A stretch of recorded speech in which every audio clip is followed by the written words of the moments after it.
Today, I'm pleased to have with me on this podcast Gemma Rial. She's the founder of RealKids. It's a startup that makes snacks that are healthy for parents who want to have the best for their children. And I would say that I'm one of them. I've tried your products, Gemma, and I would say that they are a lifesaver, especially when you're not a great meal planner like myself.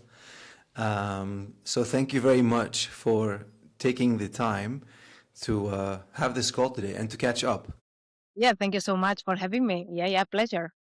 It's an absolute pleasure to me as well.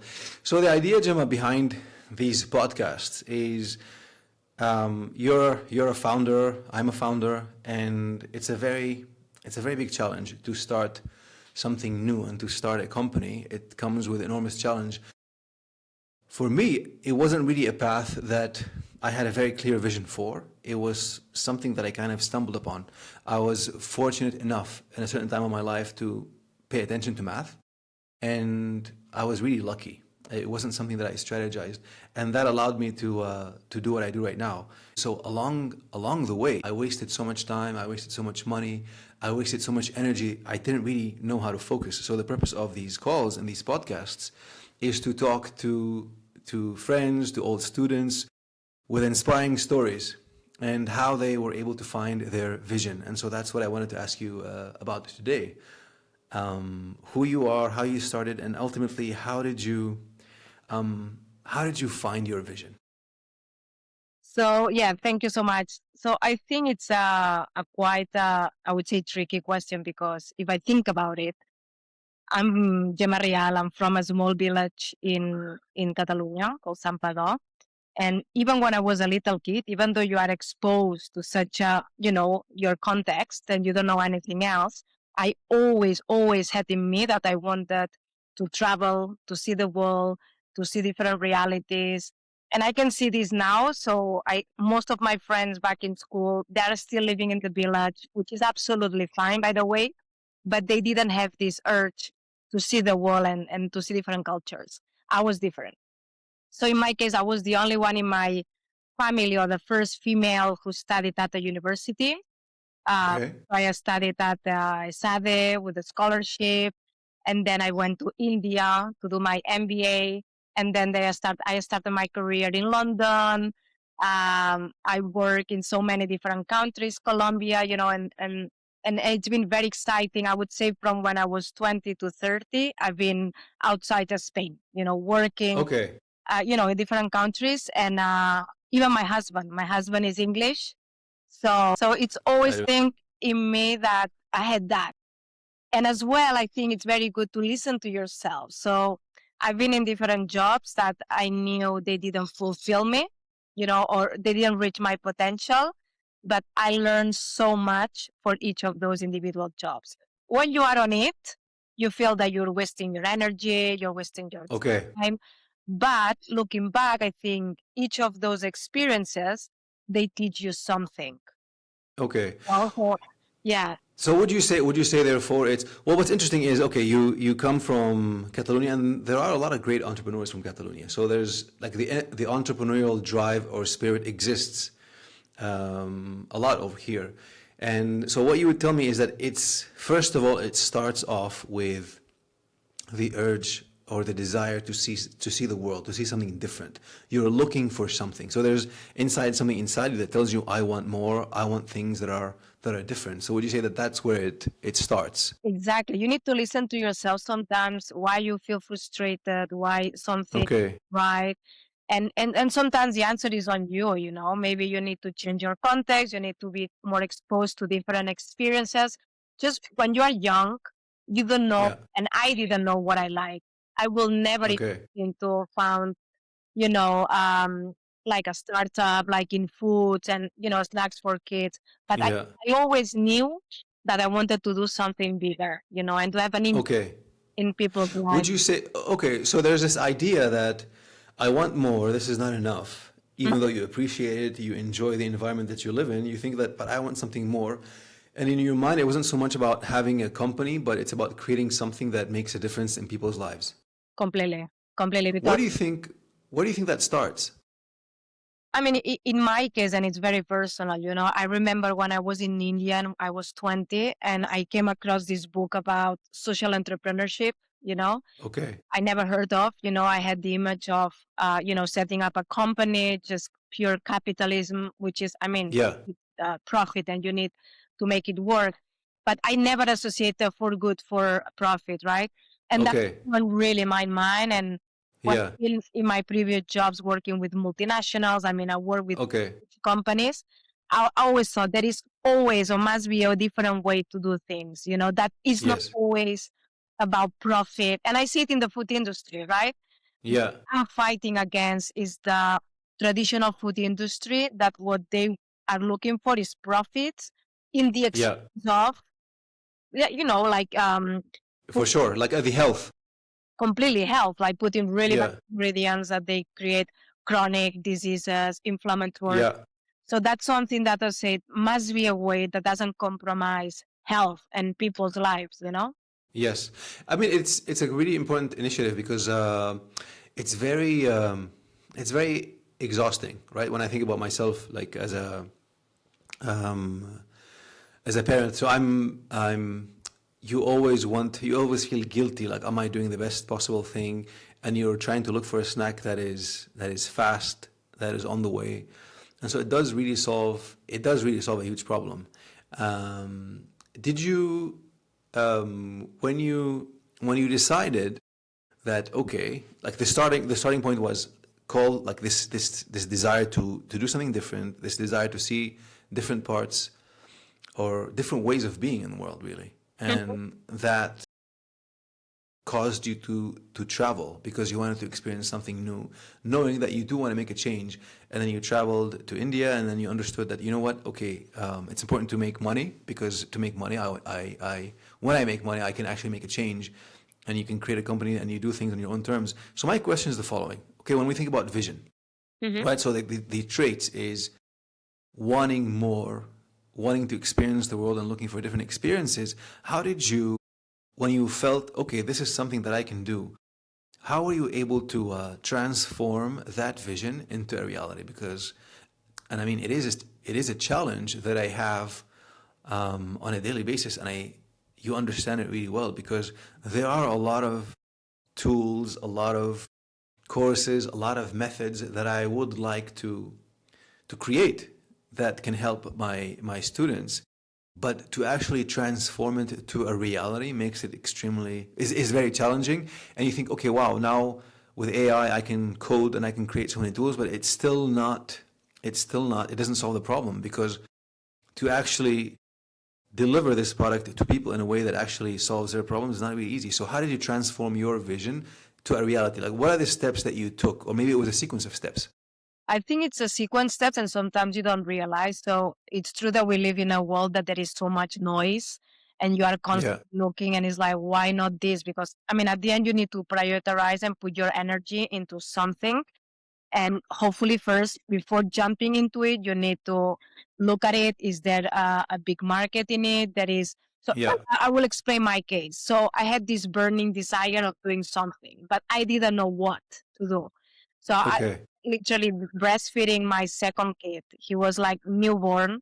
So the maternity leave, I use it to scope opportunities. So I started Yeah. asking parents and moms, sending type form, questions Yeah. about, okay, what are the pain points? Is it like the snack time? It is like meal time? And from there, like finding the different pain points, that it was not just me, it was lots of parents. Then look Yeah. at the sector. Okay, how is the sector in terms of the snacks? No, that Yeah. is Yeah. growing, it's going down, it's slowing. Which are the key markets? So first of all, you need to be outside the real world. You need to ask questions to people. You need to observe.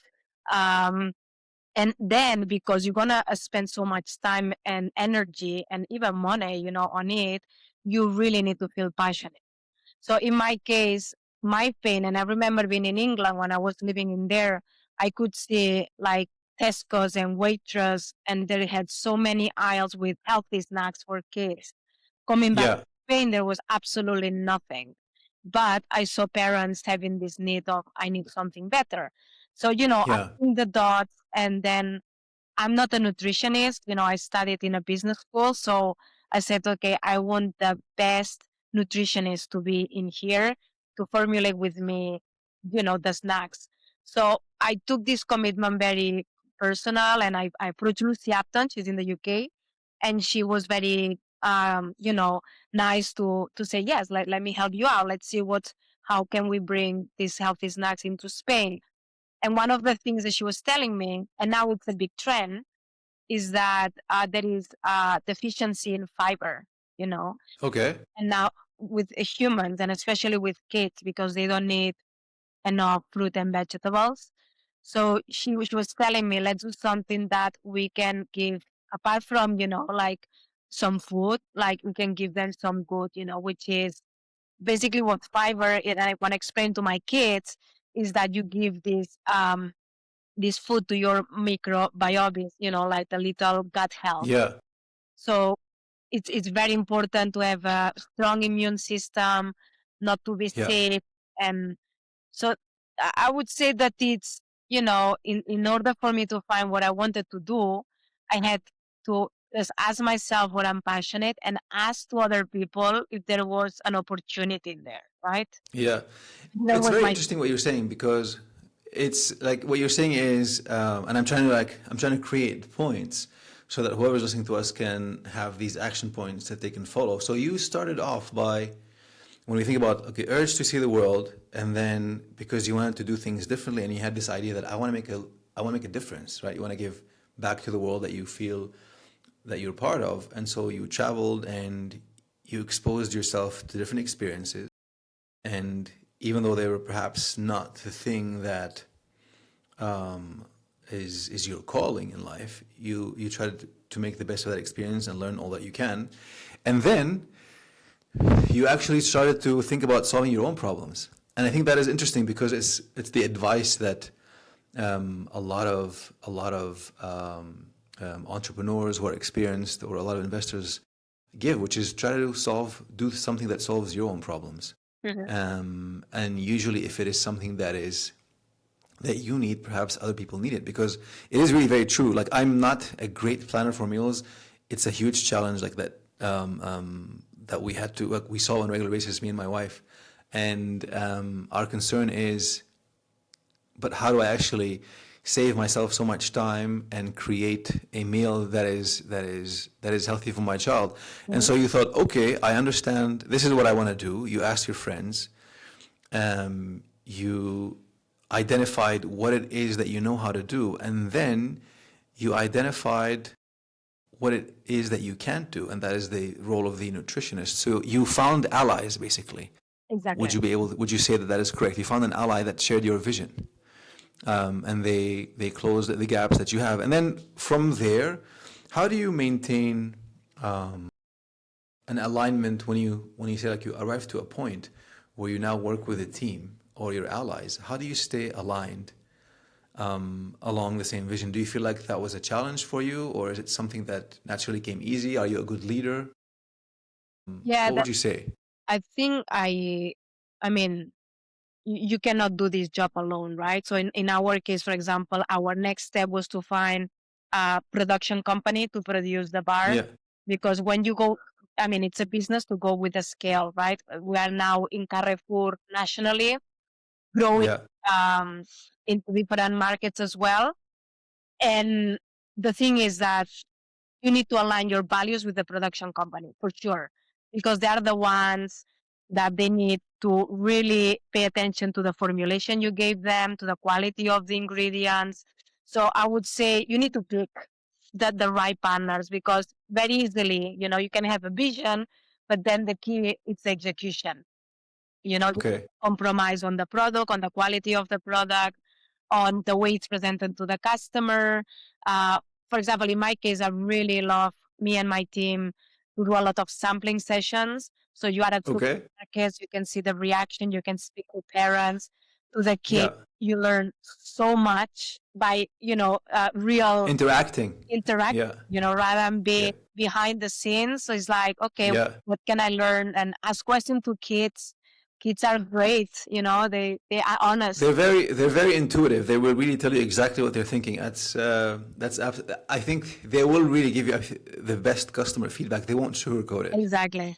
That's very true. What I like about what you're saying is that it seems, and I think that is an advantage you have over me. Like I think, perhaps it's my wiring or the fact that I studied engineering. Engineers have this problem where we obsess over solving a technical problem, which causes a lot of problems. At least I would say one of them is that you sometimes solve things that don't need to be solved. You're just obsessed with the technicality. Mm-hmm. That was number one. Number two, maybe it's more difficult for me to either convince or to share my vision or project with somebody else. Like you let go of it. So that's something that I had to learn. But it seems that to you, it was something that is very, very natural. You thought, I'm trying to build this thing. I need to find someone who can help me out. So for you, it came very naturally, I would say. Yeah, naturally, but you need to be as well conscious that, for example, I'm a perfectionist, but at the same Yeah, time, I know that I don't own the whole value chain. So yeah, I can own the formulation, but someone else is producing it for me. Someone else is delivering it to the supermarket. So sometimes things get wrong. yeah. It's life. True. So what I learned is that you cannot control everything. What you can do is your best, that the product is well produced, it arrives on time, and that you pick the right partners, but you need to let go of things that you cannot control. Otherwise, you burn yourself, you know? And you need to focus on things that are important to customers and to your clients ultimately. That's the most important.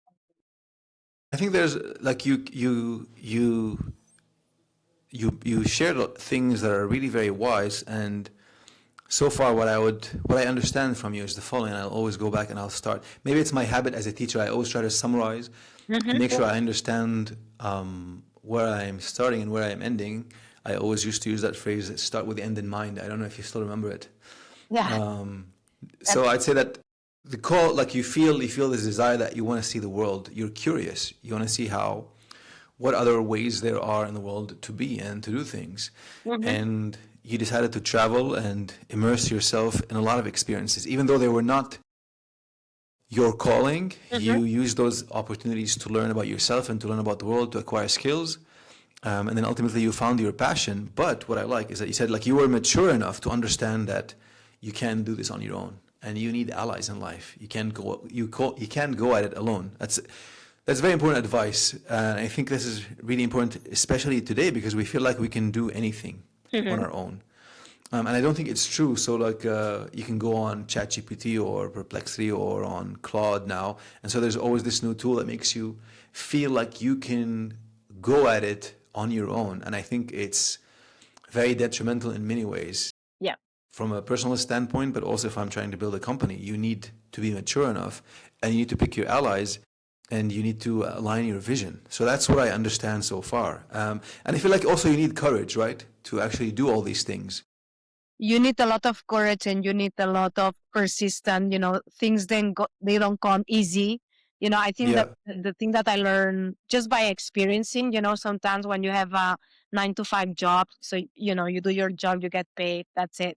You can have, headaches and problems, but at the end of the day, you got the salary.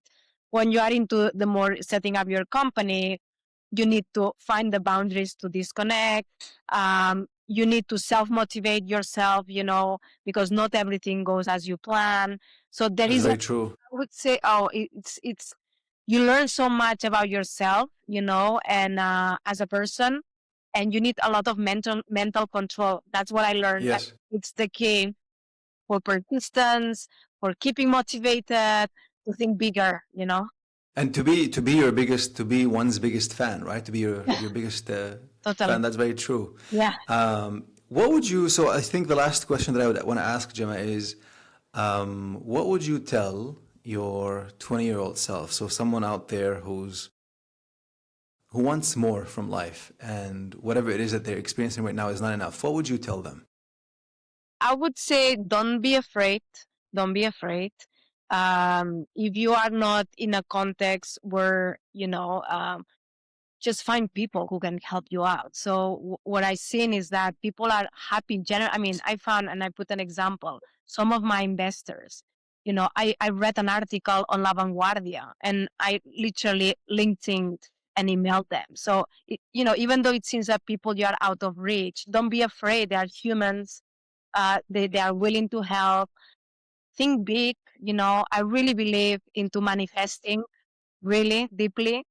I think when you manifest, even though you don't know clearly where you want exactly, but you want something bigger and you want to have an impact, things come along. There is some signs that you can pay attention to.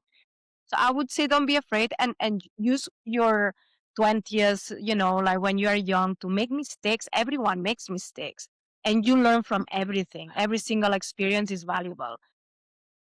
Yeah, and try to enjoy the ride because sometimes, and I remember myself on my 20s, you can feel very frustrated that you don't know what you want, but you are not 100% happy.